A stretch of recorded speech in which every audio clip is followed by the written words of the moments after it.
Hello everyone, and welcome to the Weekly Report. I'm Bo McCall with Data KC Office. Data KC is a division of the City Manager's Office that is focused on supporting data-driven management in city operations. Today, I'm working from home, just like a number of other city employees, due to the coronavirus. Like many companies at the beginning of the pandemic, kcmo did not have a fully developed plan to enable employees to telecommute. But thanks to the quick actions of city directors and staff, most city services have continued throughout this time.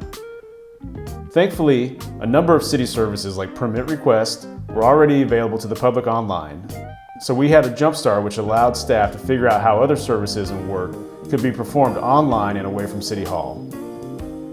Right now, nearly 900 staff members are working from home and providing residents with the services they need. During this time, the Data KC team has surveyed city employees multiple times to help determine how we can improve their teleworking and ultimately, the city services they provide to you, our residents.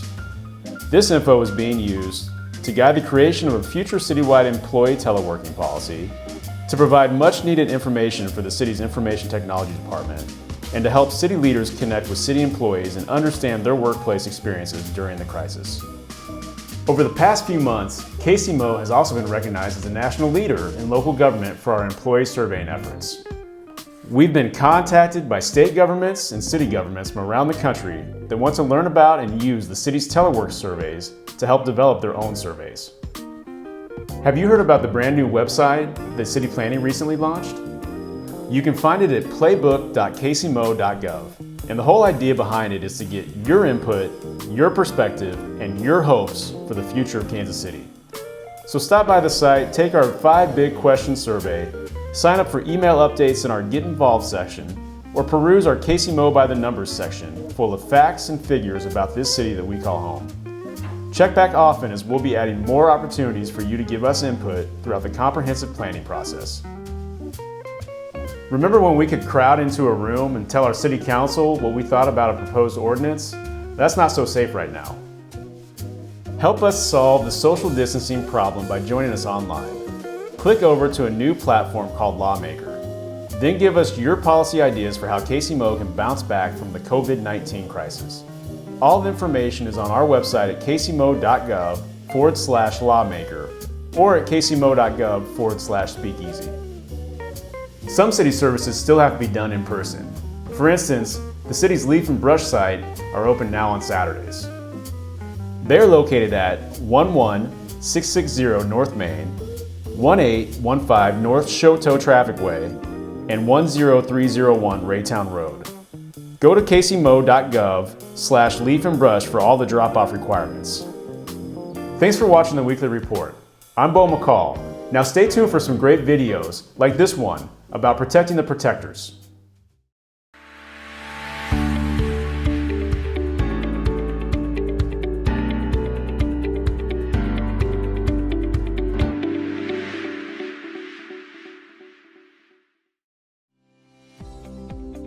Hi, I'm Chief Donna Mays. The Kansas City Fire Department has been dedicated to serving the residents of Kansas City for more than 150 years. Even in these unprecedented times, we are committed to providing fire protection, emergency medical services, hazmat response, and tech rescue services like we always do. But right now, we need some help from you, Kansas City, to protect the protector. If you call us for emergency medical services, we'll be asking some additional questions like, are you experiencing a fever or cough? We will also ask if the patient can meet us outside or near the front door when our responders arrive. All of these things can help protect our Kansas City first responders. You will also notice when we arrive that we are wearing additional protective clothing and masks. This personal protective equipment, or PPE, helps protect us from COVID-19. In addition, a mask may also be placed on the patient's face to help reduce the spread of the coronavirus.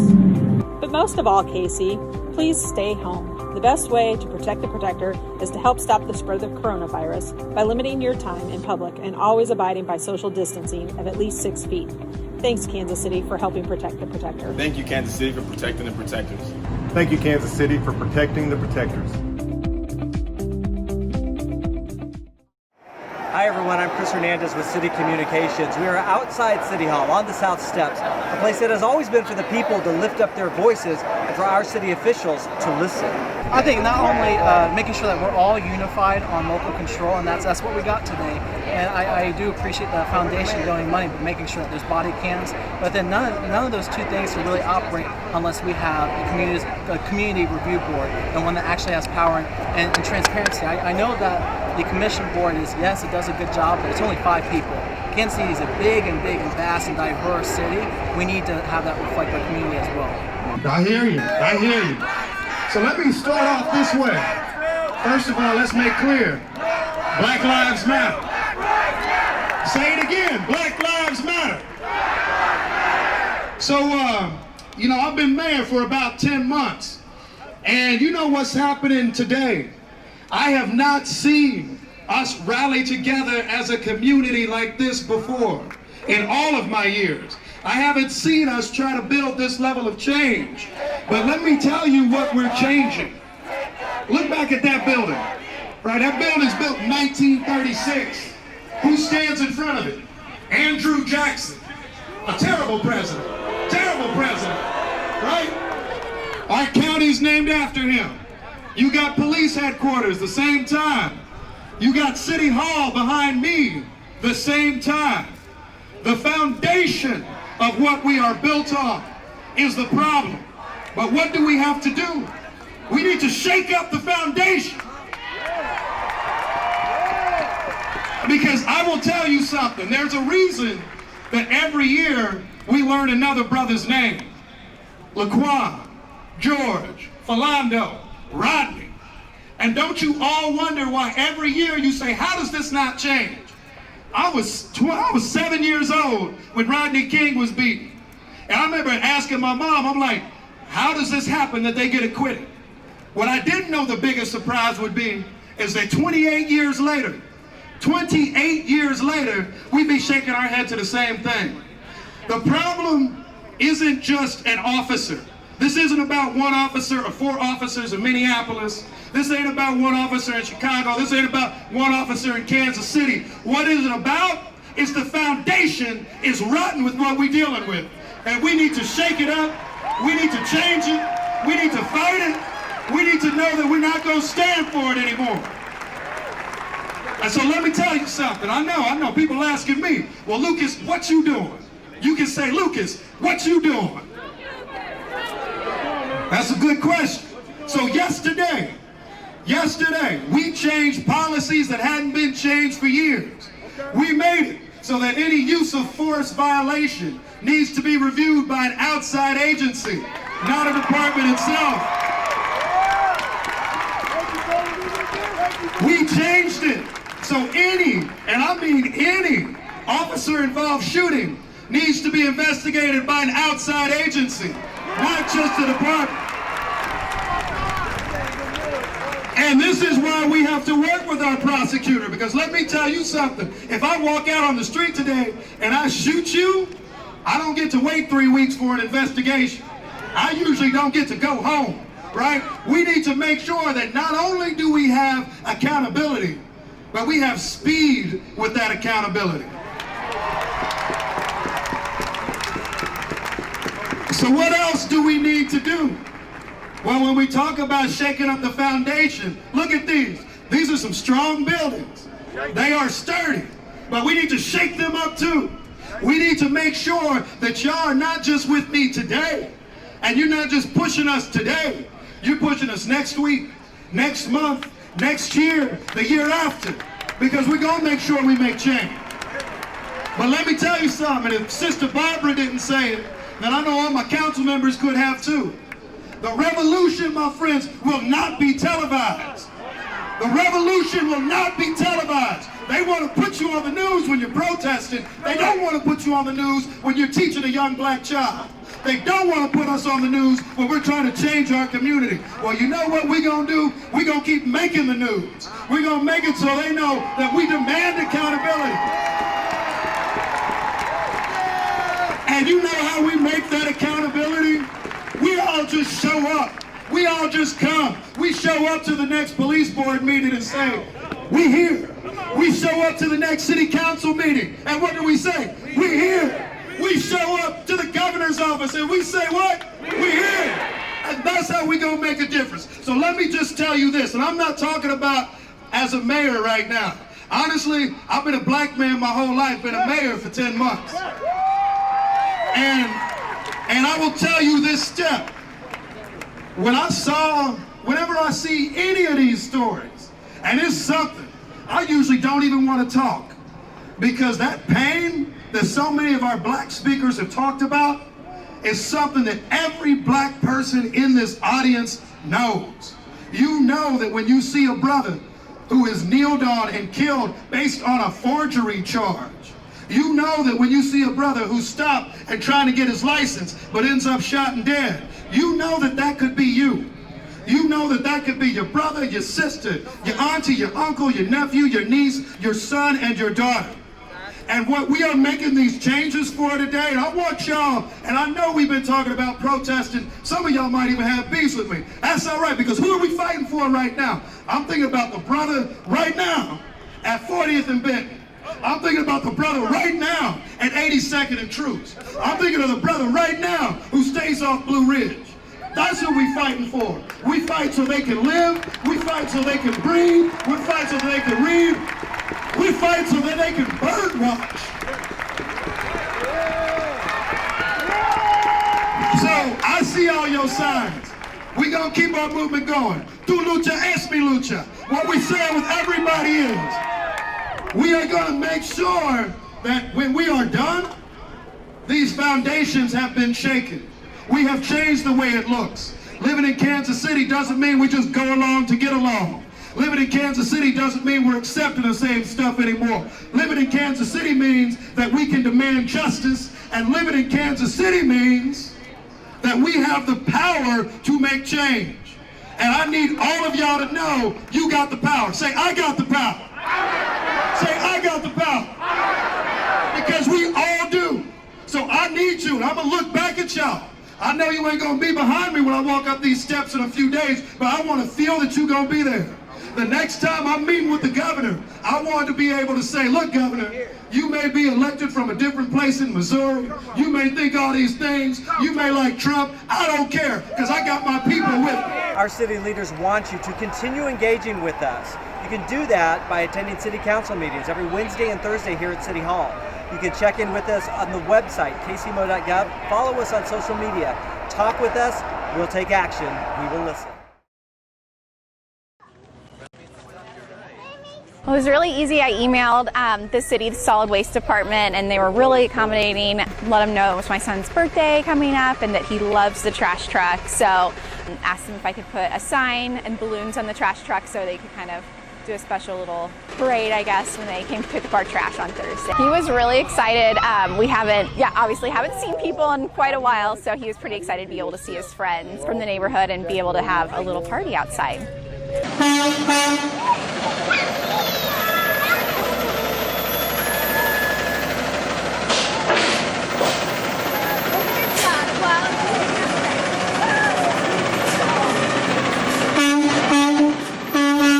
Henry's just always loved the trash trucks and the recycling trucks. Cool. And every time they come by on Thursdays, we always have to come out and wave at them, and they give us a little honk. So him and his neighborhood friend Desi were trash truck drivers for Halloween, which they thought was pretty cool. So there's a lot going on in the world right now, so just to have a little touch of happiness, I think is pretty cool. Hello everyone, my name is Amy and this is Ryan.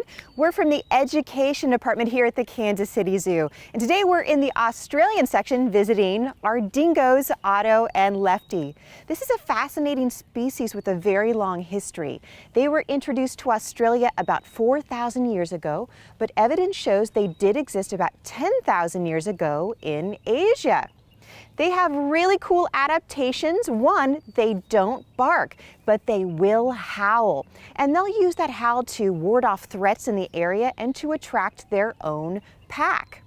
When you look at that beautiful coat, this actually can vary from where they live in the Australian habitat. For example, it's going to be more of a golden yellow if they live in a desert environment and darker if they live in the forest.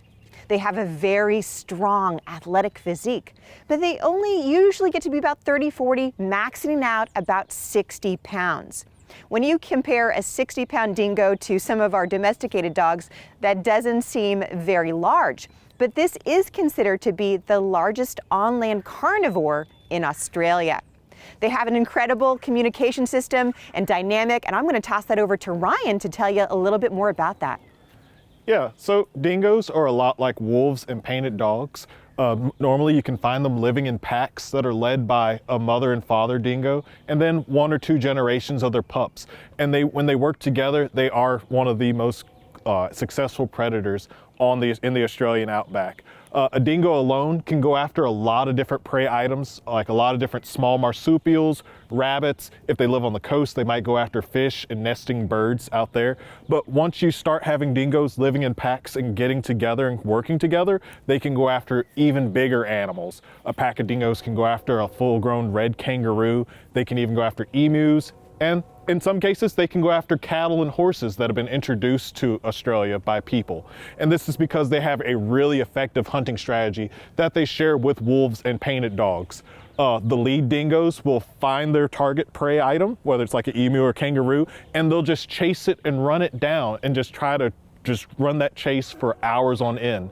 And while they're getting tired from that chase, their pack mates are usually around the edge of the chase, keeping that prey animal from getting too far away from that lead animal. So by the time the hunt is over, both that lead dog and the prey item will be exhausted, but the other dingoes that were just hanging around the edge of the chase and just corralling the animal, they'll be able to go in for the kill for the end of the chase.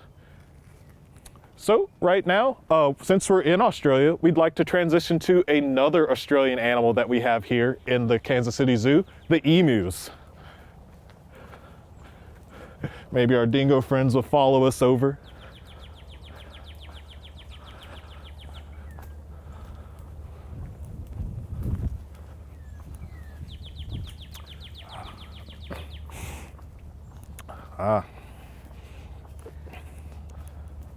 Hey.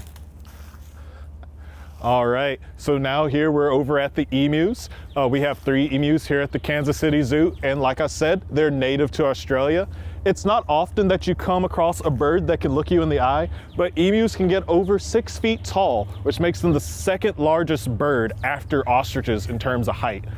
Emus are really well adapted to living in the woodlands and savannas across Australia. You can see they have those really big shaggy feathers. They come in those different dark and light brown colors, but they can get more reddish brown depending on what types of habitat they live in, kind of like with our dingoes. Their feathers are really good at keeping the emus cool in the hot Australian like summer. They kind of help keep the sun off their body, which is why they're so shaggy. Emus also have really cool air conditioning systems built into their body. Their lungs kind of work like our sweat does, where it kind of evaporates the water off, and then that helps cool their body. But when that water starts leaving their body, their nose actually catches that water and they suck it right back in. So they kind of keep really good control of how much water they're losing, which lets them go across various parts of Australia. The thing that helps emus move across lots of Australia are those really big, powerful legs. They look a lot like something you'd see off of Jurassic Park. And those legs are really strong. They can move emus at up to 30 miles per hour. And if they need to, they can even jump into water and swim quite well. And that lets them migrate across the Australian outback and the other different parts of Australia from woodlands and savannas while they're following the rain patterns that lead to their food, which is mostly vegetation, cropping up all across the continent. And since our emus live next to our dingoes, it's a good idea to look at their feet. You can see they have 3 huge claws on their feet, and those claws are really good at defense. An emu kick can easily injure a dingo or other predator that might try to make a meal out of them. So they're really well protected from the threats they might face while they're looking for food in the outback. Yes, and today I have brought with us an emu egg. This is a pretty glorious egg. They weigh about a pound, and the volume is equal to about 12 chicken eggs. Now, in the emu world, it's all about dad. The breeding season will begin in the summer months. They will stay together till about the fall, and that time, dad is actually going to sit on the eggs, incubating them, and then will stay with the chicks for about 18 months. So they're incredible dads in the animal kingdom. We hope you learned a lot about our emus and dingoes today. Thank you so much for Ryan for joining us today. Stay tuned for more fun and educational videos on our social media pages. Have a great day.